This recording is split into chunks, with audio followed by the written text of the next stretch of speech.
Selamat datang. Hari ini kita ada sesuatu yang agak istimewa. Anda dah berikan kami satu set slide pembentangan dari Jabatan Pendidikan Negeri Kedah. Tajuknya, Perancangan Berfokus Memartabatkan Bahasa Malaysia, Memperkukuh Bahasa Inggeris. Nampak macam dokumen rasmi yang biasa kan? Tapi misi kita hari ini ibaratnya kita jadi detektif dasar lah. Kita nak susuri jejak satu idea besar ni. Dari peringkat kebangsaan di Putrajaya, turun ke Kedah. Dan akhirnya, kita cuba bayangkan macam mana ia akan dirasai oleh seorang murid dalam bilik darjah. Kita nak tengok macam mana slogan MBBMB tu bertukar jadi tindakan sebenar. Dan sebelum kita menyelam lebih dalam, penting untuk kita faham falsafah di sebalik MBMBI ni. Ia bukan sekadar akronim. Kalau kita lihat, ia macam satu usaha nak imbangi dua aspirasi besar negara. Di satu tangan, kita ada memartabatkan bahasa Malaysia atau MBM. Ini pasal jiwa, pasal jati diri. Usaha untuk letakkan bahasa Melayu sebagai bahasa ilmu, bahasa perpaduan, bukan setakat bahasa pasar. Jadi ini macam tiang seri identiti kita lah. Tepat. Dan di tangan yang satu lagi, kita ada memperkukuh bahasa Inggeris, MBI. Ini pula jendela kita kepada dunia untuk pastikan generasi akan datang mampu bersaing, berhubung, serap ilmu di peringkat global. Jadi, MBI ini bukan pertandingan antara dua bahasa. Ia satu strategi untuk lahirkan individu yang akarnya teguh di sini, tapi dah hanya boleh capai ke langit antarabangsa. Matlamatnya untuk lahirkan murid yang fasih dan lebih penting lagi yakin guna kedua-dua bahasa. Baiklah, aspirasi yang sangat besar tu. Jadi, macam mana mereka rancang nak buat? Dokumen ni ada senaraikan 8 strategi kebangsaan. Apa yang menarik perhatian saya, ia bukan setakat pasal tukar buku teks. Strategi 2 dan 3 contohnya, terus tuju kepada kompetensi guru. Lepas tu ada strategi 4 yang sebut pasal bawa masuk pakar dari luar, macam program penutur jati dan Fulbright ETA. Nampaknya fokus utama adalah pada manusianya, bukan bahan semata-mata. Ya, dan anda dah sentuh satu perkara paling kritikal kat sini. Mana-mana dasar pendidikan pun, secanggih mana pun atas kertas, kejayaannya bergantung hampir sepenuhnya pada guru dalam bilik darjah. Sebab itulah ada penekanan kuat untuk tempatkan guru ikut option mereka. Guru BM yang memang dilatih ajar BM, guru BI yang memang dilatih ajar BI. Jadi bukan lagi soal asal boleh mengajar lah kan? Betul. Dan pasal penutur jati atau pembantu guru Fulbright itu, ia satu anjakan yang penting. Ia ubah pembelajaran bahasa dari sesuatu yang abstrak dalam buku kepada satu pengalaman yang hidup. Bila seorang murid di Baling contohnya dapat berbual dengan penutur jati dari Amerika, ia buka minda mereka dengan cara yang buku teks tak boleh buat. Ia jadikan bahasa Inggeris itu sesuatu yang nyata, boleh dicapai. 8 strategi ni kerangka besar dia. Tapi yang menariknya, macam mana kerangka ni diisi dengan program sebenar di peringkat negeri. Macam di Kedah ni. Okey, jom kita masuk ke Kedah. Kita mulakan dengan usaha memartabatkan bahasa Malaysia. Kat sini, perancangannya jadi sangat spesifik. Mereka ada 2 petunjuk prestasi utama atau KPI, satu untuk guru, satu untuk murid. Untuk guru, sasarannya peratus guru yang capai tahap 5 dalam kerangka standard bahasa Melayu. Untuk murid pula, peratus yang dapat kepujian BM dalam SPM. Dan di sinilah, pada saya, dokumen ni jadi luar biasa. Sebab ia sangat jujur dengan masalah yang ada. Dan ketelusan ni, pada saya, adalah perkara paling penting dalam keseluruhan dokumen ni. Selalunya, dokumen perancangan kerajaan akan guna bahasa yang optimistik. Tapi kat sini, mereka letak angka yang agak memeritkan. 56% guru, bukan option, yang ambil ujian penguasaan bahasa Melayu guru. Tidak mencapai standard kompetensi tahap 5. Diletak kat muka depan lagi. Sekejap, 56%. Itu lebih daripada separuh. Maknanya, lebih separuh guru yang ajar bahasa Melayu, tapi itu bukan bidang utama mereka, sebenarnya tak cukup kompeten. Itu satu pengakuan yang berani. Sangat berani. Dan ini satu isyarat yang jelas. Mereka bukan lagi nak sorok masalah, tapi nak selesaikannya secara terus. Ini satu anjakan pemikiran yang besar dalam perancangan dasar. Untuk atasinya, mereka bukan sekadar kata kita akan adakan latihan. Tak. Mereka bentangkan jadual yang sangat terperinci untuk ujian tu sepanjang tahun 2025. Pendaftaran buka 18 Jun, ujian tulis 25 Oktober, ujian lisan bulan November, keputusan keluar 22 Disember. Ia satu plan tindakan yang boleh dipertanggungjawabkan. Jadi ini bukan angan-angan, ini jadual kerja. Dan saya nampak bukan ujian saja, ada juga bengkel-bengkel. Ada satu yang menarik perhatian saya. Pada 23 Februari 2025, bengkel penggunaan kecerdasan buatan AI dalam pengajaran bahasa Melayu. Ini sekadar ikut trend ke atau ada sebab yang lebih mendalam? Saya rasa ia lebih daripada sekadar trend. Ia satu pengiktirafan bahawa pedagogi atau cara mengajar perlu berevolusi. Guru tak boleh lagi hanya bergantung pada kapur dan papan hitam.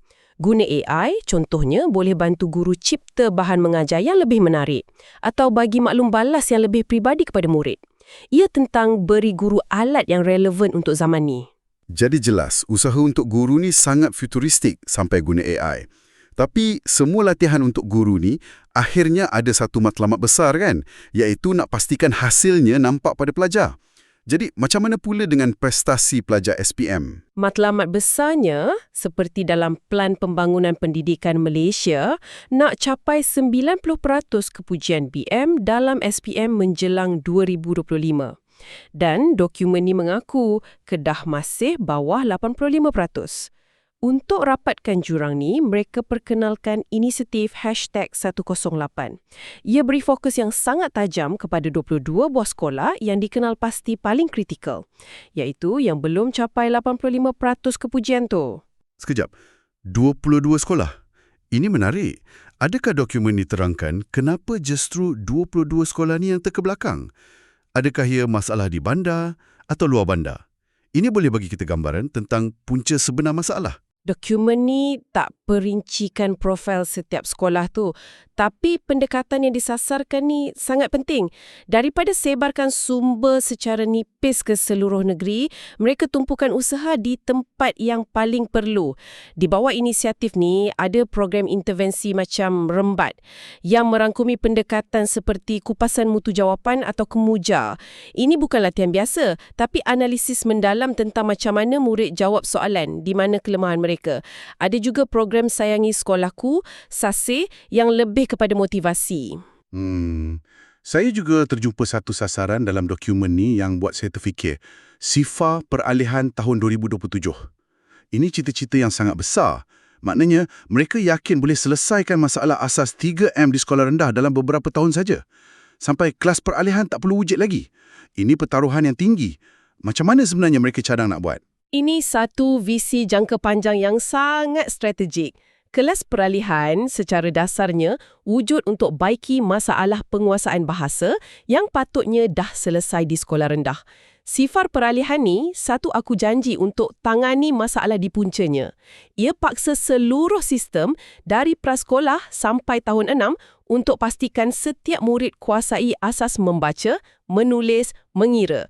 Kalau ni berjaya, ia akan ubah landscape pendidikan menengah secara total.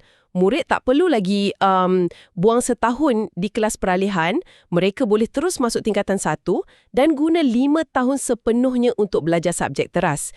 Ia satu langkah proaktif yang amat dialu-alukan. Baiklah, perancangan untuk bahasa Melayu nampaknya sangat menyeluruh. Dari guru sampailah ke sistem. Sekarang, mari kita beralih ke bahagian kedua. Memperkukuh bahasa Inggeris.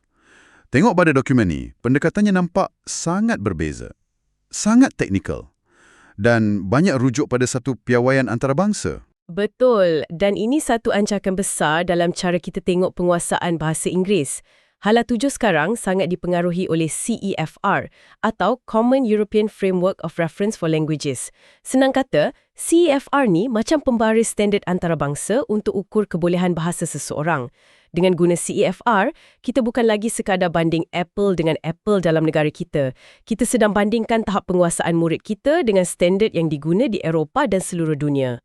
Jadi ini bukan lagi grade A, B, C dalam SPM semata-mata. Jauh lebih daripada itu, sasarannya jadi sangat jelas dan boleh difahami di peringkat global. Guru bahasa Inggeris, contohnya, disasarkan capai tahap C1, iaitu tahap advance, tahap di mana seseorang boleh berfungsi dengan selesa dalam persituasi akademik atau profesional. Murid lepasan SPM pula disasarkan capai sekurang-kurangnya tahap B1 atau intermediate. Tahap di mana mereka boleh kendalikan kebanyakan situasi komunikasi masa melancong atau bercakap tentang minat mereka. Jadi ini bermakna fokus pengajaran pun berubahlah kan? Bukan lagi tentang hafal senarai kata kerja atau peraturan tata bahasa yang rumit. Tepat sekali. Fokus ni dah beralih. Dulu kita belajar bahasa macam belajar manual kereta. Kena hafal semua nama komponen dan fungsinya. Sekarang pendekatannya lebih kepada jom kita pandu kereta ni. Tak guna tahu semua peraturan tata bahasa kalau kita tak berani atau tak boleh nak mulakan perbualan. Itulah yang dimaksudkan dengan kecekapan komunikatif. Kemahiran untuk betul-betul guna bahasa tu di atas jalan raya kehidupan sebenar. Analogi yang sangat jelas. Jadi, macam mana latihan memandu ni dijalankan di sekolah-sekolah Kedah? Ia dilaksanakan melalui program macam Highly Immersive Program atau HIP. Nama program ni sendiri dah bagi bayangan tujuannya untuk merendam pelajar dalam persekitaran bahasa Inggeris. Salah satu inisiatif di bawahnya yang saya rasa sangat praktikal ialah Chat in English atau CIE. Tujuannya mudah, wujud ruang selamat di mana murid boleh cuba bercakap bahasa Inggeris tanpa rasa takut dihakimi. Mungkin melalui permainan, bincang pasal filem atau aktiviti santai lain. Ia tentang membina keyakinan. Bagi murid yang lebih lemah, ada intervensi awal macam HIP Remedial Instruction yang mula seawal tahun 4 untuk pastikan tiada siapa yang ketinggalan. Satu lagi perkara yang saya perhatikan dalam bahagian ni ialah penekanan kepada rakan strategik. Nampaknya Kementerian Pendidikan sedar mereka tak boleh buat ni sorang-sorang. Ya, dan ini satu tanda kematangan dalam perancangan. Mereka secara aktif cari rakan kongsi. Contoh terbaik dalam dokumen ni ialah program Hype Finco Reads. Ini kerjasama antara Finco, sebuah yayasan yang disokong institusi kewangan, dengan Pusat Pengajaran Bahasa Inggeris, ELTC, JPN dan PPD. Mereka bawa masuk sukarelawan dari sektor kewangan, macam pegawai bank, penganalisis pelaburan, datang ke sekolah untuk adakan sesi bercerita dalam bahasa Inggeris. Ini bunyinya macam satu idea yang sangat bagus atas kertas. Sukarelawan dari korporat datang baca cerita, tapi sejauh mana ia realistik? Boleh bertahan ke? Kita selalu dengar program macam ni mula dengan hebat, tapi lama-lama makin kurang sambutan. Adakah perancangan ni ada sebut macam mana nak pastikan ia mampan? Itu satu soalan yang sangat baik dan ia cabaran utama untuk semua program berasaskan kesukarelawanan. Dokumen ni tak perincikan strategi kemampanan jangka panjang. Namun, model kerjasama sebegini ada potensi yang lebih baik untuk bertahan. Kenapa? Sebab ia tak hanya bergantung pada bajet kerajaan. Ia memanfaatkan sumber dan semangat komuniti dari sektor swasta. Ia juga beri manfaat dua hala. Pelajar dapat pendedahan, sukarelawan pula dapat rasa pengalaman yang bermakna. Kuncinya adalah untuk bina struktur yang kukuh di peringkat sekolah dan PPD untuk selaraskan usaha ni supaya ia tak jadi program hangat-hangat tahi ayam. Jadi, setelah kita bedah siasat dokumen perancangan ni, apa kesimpulan besar yang boleh kita ambil? Kita dah lihat macam mana satu dasar kebangsaan yang abstrak, MBMBI, dipecahkan kepada KPI yang boleh diukur, jadual pelaksanaan yang ketat dan program yang sangat spesifik untuk negeri Kedah. Dari ujian kompetensi guru yang mendedahkan kelebihan, sampailah ke sesi bercerita oleh pegawai bank. Untuk capai dua matlamat serentak yang kadang-kala dilihat bercanggah. Di satu pihak, memelihara jiwa bangsa melalui bahasa Malaysia. Di pihak lain, membuka minda generasi muda kepada dunia melalui bahasa Inggeris. Apa yang dokumen ni cuba buktikan ialah, ia bukan satu permainan zero-sum jumlah, zero-sum game. Kita tak perlu pilih satu dan korbankan yang lain. Kedua-dua bahasa ni boleh diperkukuh secara serentak sebab masing-masing ada peranan yang amat penting untuk masa depan negara. Sebagai penutup, kami ingin tinggalkan anda dengan satu persoalan untuk difikirkan. Dokumen ini membentangkan satu pelan yang sangat logik, terperinci dan berasaskan data. Namun, kita tahu bahawa realiti di bilik darjah selalunya lebih kompleks.